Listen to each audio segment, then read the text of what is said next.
ప్రపంచ మేధావి, భారత రాజ్యాంగ నిర్మాత, భారతరత్న డాక్టర్ బిఆర్ అంబేద్కర్ స్వతంత్ర భారతదేశానికి దశలు నిర్దేశించిన కారణ జన్ముడని మాజీ ఎంపీపీ మైనేని రత్నప్రసాద్ పేర్కొన్నారు. మండల కేంద్రం అమృతలూరులోని యలవరు రోడ్డులో ఉన్న ఎన్టీఆర్ కాలనీలో వారికి నూతన వస్త్రాలను పంపిణీ చేశారు.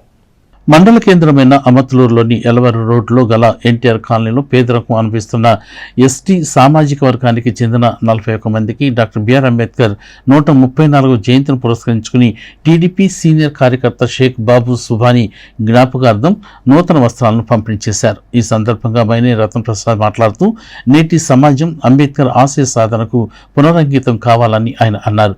మండల గ్రామాల్లో గత 17 సంవత్సరాల నుండి మా కుటుంబ సభ్యులు, దాతలు, మిత్ర బృందం ఆర్థిక సహకారంతో 35,000 మందికి ₹1 కోటి పైచీలకు నెలకు 6 చొప్పున సంవత్సరానికి 70 సేవా కార్యక్రమాల ద్వారా సహాయ సహకారాలు అందిస్తున్నామని తెలిపారు. ఈ కార్యక్రమంలో జ్యోతుల బసవేశ్వరరావు, కర్ర చిరంజీవి, రాజరత్నం, పాముల రవి, షేక్ కాళేశ, వీరగన్నం రజనీకాంత్, షేక్ షరీఫ్, సయ్యద్, ఖాజావలి, మౌలాలి, ఆసిక్, మస్తాను, బాజీ, అల్తాస్ తదితరులు పాల్గొన్నారు.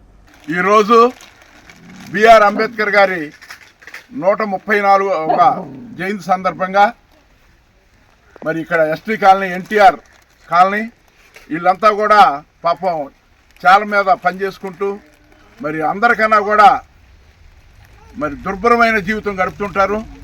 ఇక్కడ అమర్తలూరు, యలవర్రు, అట్లాగే అమర్తలూరు గ్రామంలో ఉండేవారి ఎస్టీ సోదరులకి మరి ఎప్పుడూ మహిళలకు ఇస్తుంటాం కాబట్టి ఈ తడవ మరి మగవారికి ఇవ్వాలనే ఉద్దేశంలో మరి బట్టలు, నూతన వస్త్రాలు ఇవ్వటం జరుగుతుంది.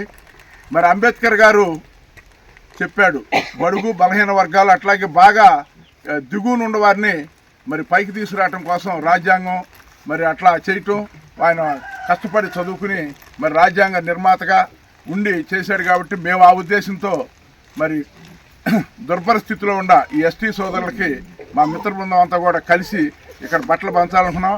అయితే మాతో తెలుగుదేశం పార్టీలో